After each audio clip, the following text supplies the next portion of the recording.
पुष्ट कर देती है। ऐसे महात्मा धीरे से जब पकड़ लेते, पकड़ लेंगे तब फिर नहीं भाग सकते हो। जब तक वो पकड़ते नहीं तब तक। तो किस लिए मालिश करते? अरे भाई कि तुम साफ हो जाओ, अपने घर में चलने के लिए मजबूत हो जाओ, तुम्हारी आंख खुल जाए, कान खुल जाए, शुद्धि सफाई हो जाए, मन निर्मल, बुद्धि चित्त सब निर्मल हो जाए। और कहते हैं जुगन जुगुन की सोई से जाग गई। और ये सब स्वप्न, ये भी स्वप्न है और लिंग लोग भी स्वप्न है, जो स्वर्ग वैकुंठ वो भी सब स्वप्न है।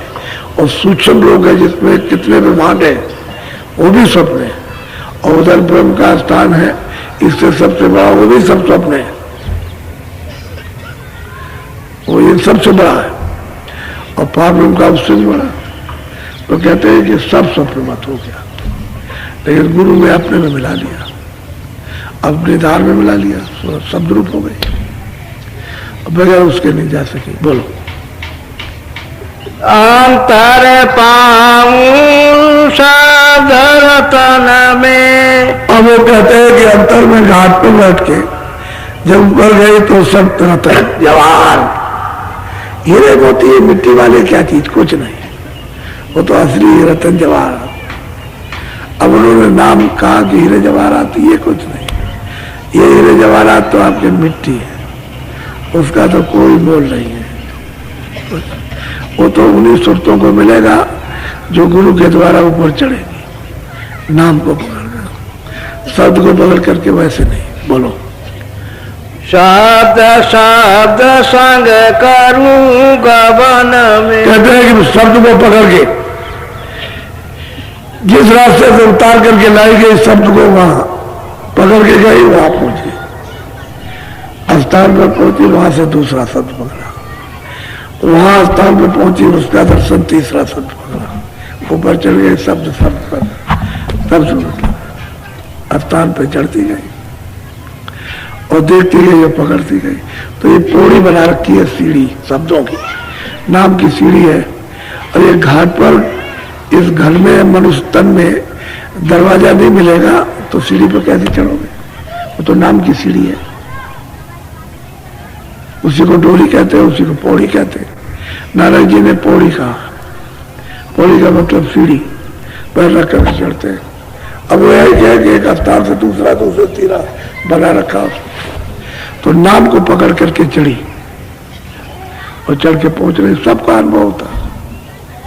वहां तो शब्द में प्रकाश ही है, तो सब प्रकाश उसमें से। तो वहां कैसे अंधेरा होगा? तो सब कुछ ज्ञान होगा। बोलो। शब्द गहूं अब मारे मदन में, साथे गुरु कहे पुकारे सबन। कहते हैं सदगुरु पुकार के कहते हैं कि भाई यहाँ तो मतलब यह है कि उनकी दया कृपा हो जाए तो ये सब चीजों को मार के निकल जाओ सहारे से, वैसे नहीं यहाँ कुछ कर सकते।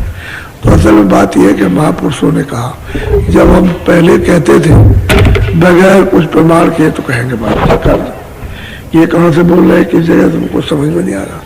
तो हम इसलिए सोचते हैं कि तुम्हारा कहीं मन संशय और ब्रह्म न फंस जाए तो प्रमाण दे देना चाहिए। तो और भी तो महात्मा कह रहे हैं, जिन्होंने दिया है और जिन्होंने पाया वो भी तो कह रहे हैं। वो कह रहे हैं हमने इनको दिया और वो कहते हैं मुझे इनसे मिला। तो ये सबूत होता है कि और महात्माओं ने प्राप्त कराया किया। तो असल में जब सबूत मिल जाता है, प्रमाण मिल जाता है, तो यकीन हो जाता है, विश्वास हो जाता है। तो लोग लग जाते हैं कि नहीं, जो हम साधन कर रहे हैं गलत नहीं है, और जब हम ठीक जगह पर अपनी बैठ जाएंगे तो वो होने लगता है। इसलिए धीरे धीरे सब काम होते हैं। कल का सुबह सत्संग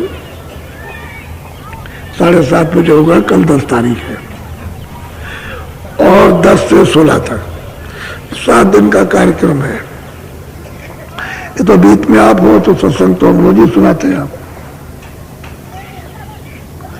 लेकिन यह है कि जो सत्संग जो रखा गया वो 10 से 16 तक का, तो सुबह 7:30 पर आप यहाँ 7:15 पर से बैठ जाओ और बस प्रार्थना हो, सत्संग शुरू हो जाए। और जब मतलब जितनी देर है 1.5 घंटे, और फिर शाम को 4:30 बजे, क्योंकि फिर शाम को अंधेरा ना होने पाए और उजाले में सत्संग हो जाए। अपना साधन भजन जो कुछ भी हो जाए, उजाले में हो जाएगा तो अच्छा रहेगा। आप अपने डेरों पर, लेकिन कल से आपको एक वक्त भोजन करना। सुबह तो करो नाश्ता, 9 साढ़े 9 बजे कर लो, और 2 बजे के करीब में भोजन करो शाम को। वो चाय आप पी सकते हो, दूध पी सकते हो, और नहीं। और जो बच्चे आपके साथ हैं उनको आप दे सकते हो, उनके लिए रोक टोक नहीं है। लेकिन बाकी भोजन जिससे, क्यों कि यहाँ आए हो तो कुछ पेट भी ठीक हो जाए, कुछ थोड़ा बहुत मतलब हल्का भी हो, कोई भजन भी बन जाए। और तुम ठूस ठूस करके बोरी में भरते रहोगे ना तो आलस रहेगा, अब पेट खराब हो जाएगा। फिर शिकायत करोगे कि मतलब यह है कि बीमारी और ये वो। तो उधर देखा था कितनी ठंडी थी, ये भंडारा हुआ, और कितनी ठंडी थी, कितनी मतलब ये। तो इस ठंडी में कोई आदमी ऐसा कहेगा कि चलो गन्ना खा लूं, तो आपको गन्ना खिलाया ठंडी में। आप तो कहते थे कि ऐसे ही है, ऐसे ही होगा, और गन्ना खाने से कितने ठीक हो गए। अब वो जितने दिन कहा था अब उससे ज्यादा नहीं, बंद, फिर नहीं। तो अब अभी तक चिल्ला रहे कि गन्ना कम मिलेगा, तो ऐसे रोज रोज थोड़ी होता है, जब उसकी मौज होती है तब होता है, ऐसा नहीं। आपको वहां ले गए, वहां नीम सारण, पहले तो कभी नहीं, तो उनसे कहा गया चलो भाई मतलब अपना वहां बूथ उतारे आओ, लेकिन 10 दिन पूरा समय देना, रात को 9 बजे से और सुबह 3 बजे तक। उनको वहां पर उसका चक्कर लगाओ कुंड का, वहीं पर जहां पर उनको भोजन दिया जाता है वहीं का। तो तुम मतलब है कहीं उधर गए, उधर चक्कर मारा, 1-2 चक्कर चले गए, और उसके 90% तो ठीक हो गए। तो हमने कोई उनके साथ कोई शक्ति की, किसी के साथ वो भी तो सूरत है, भूत होने वाली भी तो सूरत है, और तुम भी सूरत, तुम्हारे मनुष्य शरीर में भी सूरत है। तो ना उनको उसको दुख देना ना आप। हमने तो उसके भोजन का एक एतन बताया, एतन। तो कई लोग आए, वो कह लगे हम इसको नहीं बात, अपने साथियों को लेकर के कि भाई ऐसा डडोरा पिटा है, तो आए वहां, कह लगे हम नहीं मानते। तो उनको लग गया, तो वहां पता चला कि भूत लग गया।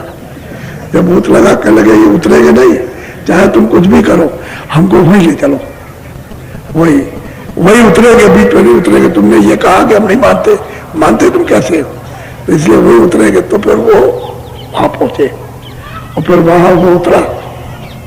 तो कहने का मतलब यह है कि वो भी जीवात्मा है, लेकिन अब प्रेत योनि में चली गई है, वही जो मनुष्य शरीर में। पशुओं की, पंछी की योनि में जब जो रहती हैं, जिनकी अकाल मृत्यु होती है, जैसे किसी ने मार दिया तो प्रेत हो जाएंगे। शेष प्राण प्रेत योनि में भुगताए जाते हैं, मनुष्य के भी, पशु पंछी के भी वही योनि है शेष। और बाद में जब पूरा समय हो जाएगा तो उसका हिसाब होगा। तो जो भी योनि देनी है वो देने, उसमें बंद करेंगे। इसलिए आप उनको क्यों सताते हो, किसी को क्यों मारते काटते हो, आपका तो काम नहीं। अरे जिसको बनाओ उसको बिगाड़ दो, आपने तो किसी को बनाया नहीं, तो आप मतलब ऐसा क्यों करते हो। फिर वो आपके साथ शक्ति है, तो आप भी विपरीत होंगे। तो 1000 बरस तक, 2-2 हजार, 5-5 हजार बरस प्रेत रहते। आपको भी क्या पता ये ज्ञान क्या चीज है। तो आप लग गया भूत, अब सबको लग गया भूत, और लगा कितनी दवा खाओ ठीक ही नहीं हो सकते हो। 4000 खाया हो दवा, और दवा खाते रहो, वो ठीक ही नहीं होने देगा। लोग दवा खा रहे, बहुत खर्चा कर रहे, पैसा किधर से आएगा।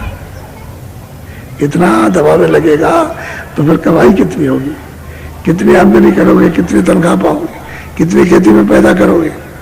तो दवा खाओ, कहीं 20,000, कहीं 25,000, कहीं 50,000, तो ठीक ही नहीं होगा। और ये दवाई फेल हो गई। अब सब कहते दवाई काम नहीं करती, सब छोटे बड़े जहां भी जाइए सब कहते हैं कि दवा काम नहीं करती। तो आपने इस भेद को तो समझा नहीं, जाना नहीं। वो काम मत करो जीवों का सताने का, आप उनको सताइए नहीं।